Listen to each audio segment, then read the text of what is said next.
vincontroller.eu. Check vehicle history for every used car in Europe. What's up, everybody? Today we're continuing with the disassembly of the PT Cruiser. I'm where the engine used to be, but there's still plenty of stuff to be removed from the engine bay, along with things like dampers or the springs. And the whole rear axle needs to be dropped off the car. There's a small problem, however. There's quite a bit of rust in the back. And since the rear subframe is going to be gone, we can no longer lift it there. All we have left to lift the car are the rusty side skirts. So let's just hope the lift doesn't punch a huge hole through the floor of the car. Janek's telling me he doesn't know where to start. WD-40, man. Alright. Anyways, today we have to get rid of this whole rear axle, along with the springs, dampers, brakes, the exhaust, the fuel tank, and we're also getting rid of all the small brackets and stuff. We want to be left with a bare shell.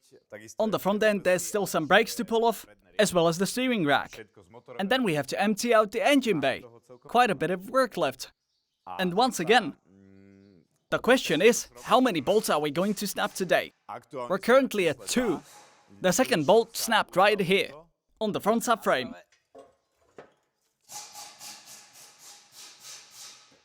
Right here. So this is the second rusty bolt we managed to snap. We'll see how many more we can get today. But this rear axle is definitely getting sandblasted.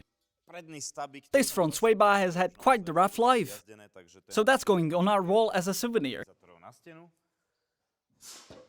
But there are more things we can take as a souvenir. Just look at this almost genuine Remus exhaust. Or rather, the silencer. It's time to cut it off. This is going to be a very nice souvenir on our wall. And we'll probably just scrap the rest of the piping from the exhaust.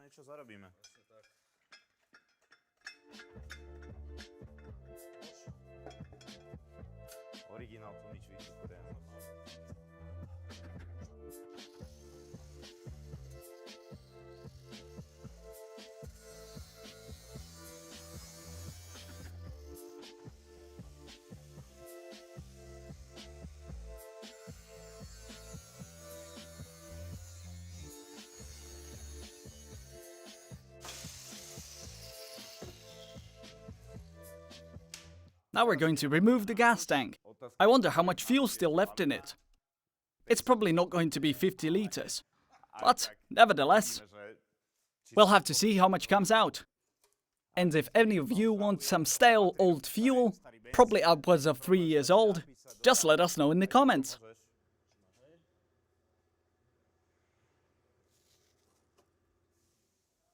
Wait, it's still being held by the straps. Okay, let's lift it and put it on the ground. It's pretty light. There's probably 10 liters or less. Now we're removing all the ABS sensor lines and the brake lines. There's a whole lot of them here. And everything's absolutely rusty, so it's not going back. After that, we're going to remove this spare wheel, which, just by looking at it, has already become a part of the car with all the rust. Like Janek says, that's a poor man's carbon fiber. And then the next thing on the list in the back is probably removing all the heat shields and the lining from the fenders. And then this whole axle can get disconnected. Then we disconnect the dampers and the axle drops as a single unit. Now we're about to cut the handbrake wires, but he's scared because there's some petrol on the ground. Come on, man, the petrol's old. I doubt it'll catch fire. Oh, you'd be surprised. So after all this stuff is disconnected, we can sort of swing the rear axle this way, and then we're going to remove some final bolts. Sadly, we can't get to them unless we do this. But first, let's hope we don't catch fire.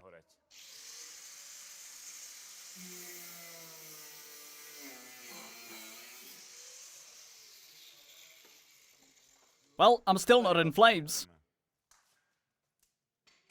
So, it's finally that time. Where should I hold it?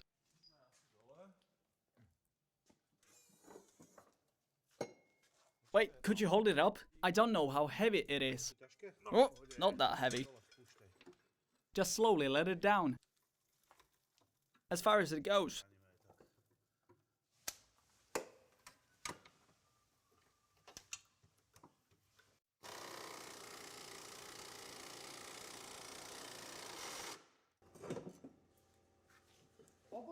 Are you holding it? Yeah. Is it out of the socket?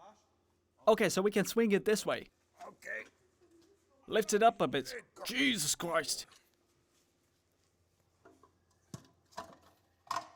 We've also removed the spare wheel that lives under the car. And there was a bird's nest hiding inside. I think the birds flew in through the sensor hole. And since this was on the underside of the car, it made for a pretty ideal place to have a nest in. They could even freely fly in. As many of you may know, we bought this car from an island that's near the shoreline of the Atlantic. I don't know, maybe this was a protected species. Maybe the PT saved a small bird's family. Now we're taking off the rear bumper.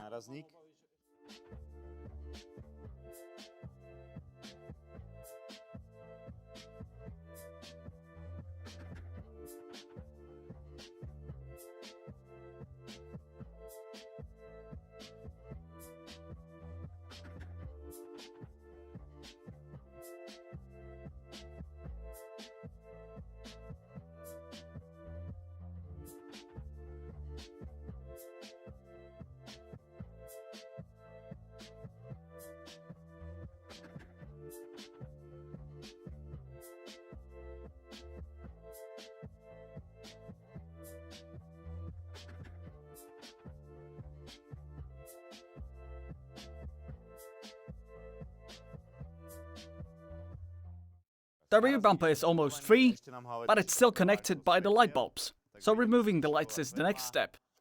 We'll take the lights out, disconnect the wires, and we can pull off the bumper. That'll give us access to the hitch, which is completely rusted and needs to go. Alright.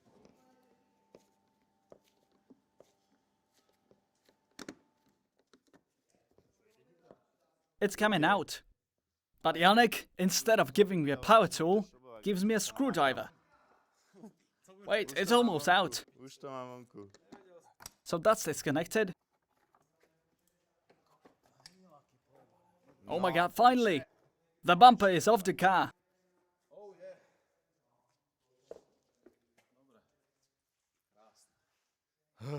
What a thing of beauty. Now we're going to take the hitch out. We don't need it where we're going with this car. Although the bumper support looks pretty bad. That's some professional disassembly.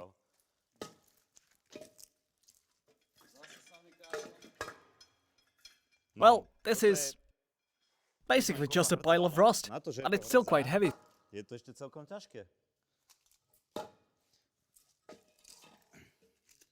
This, ladies and gentlemen, was a hitch that was supposed to hold around 750 kilos. Off to the trash you go.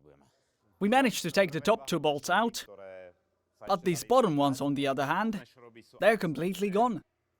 The bolt doesn't have a head. It doesn't exist anymore. So what Yannick is going to do is force a number 12 socket on it. He's going to hammer it in.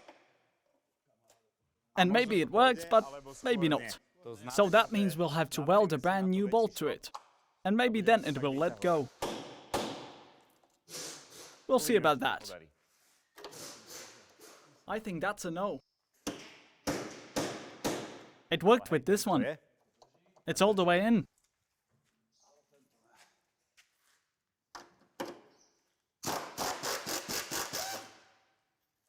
So we managed to pull one out, but the other one's going to be an issue.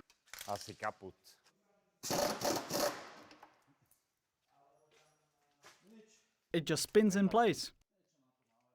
Okay, so now we have to take a welder and weld a new bolt to it. So that's what we're doing right now. Hopefully it sticks to the old bolt, so we can finally loosen this bolt.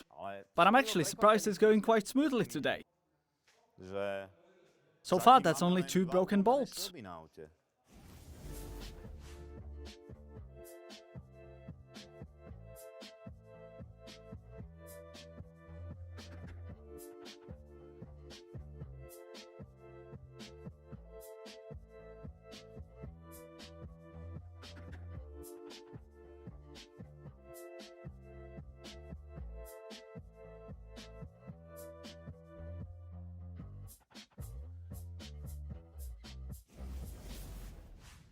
Okay, so now the plan is to get rid of everything that's bolted into the engine bay. And we'll also have to get rid of the interior some other time. But now let's focus on the engine bay. We're going to remove everything we can. For example, we have to get rid of the EGR system. Apart from that, there's still some solenoids. And then there's this big charcoal canister. I think that's supposed to filter the vapor from the fuel tank and put it into the intake. But it doesn't matter what it does, it needs to get out, along with all this sound deadening. We need to get rid of as much stuff as we can right now. That way, we can take it to the body shop easier. Can't wait until this is not a rust box anymore. So right now, every single suspension component, tank, spare wheel, mounts, the exhaust, everything is out of the car. Now we're going to put the PT on the dolly we made last time, so that we can take off the front springs and dampers, along with everything that's left in the engine bay. And after that, we can take it to the body shop. The PT is finally on the dolly, and it was quite a struggle. The good news is, the dolly holds, but we knew that already. So now let's go tackle the engine bay. Now we're going to get rid of all the cables. Along with that, we also have to take this out. That's a brake master cylinder reservoir. After that, we can take off the springs and dampers, and then we're pulling off all this nasty sound deadening. That's all getting thrown out. Then we're going to take all the lines poking through the firewall, and we're going to block them off. Those hoses are going to be disconnected for a long time, so it's important to protect them from water or dirt ingress. And after that, I believe it's all done.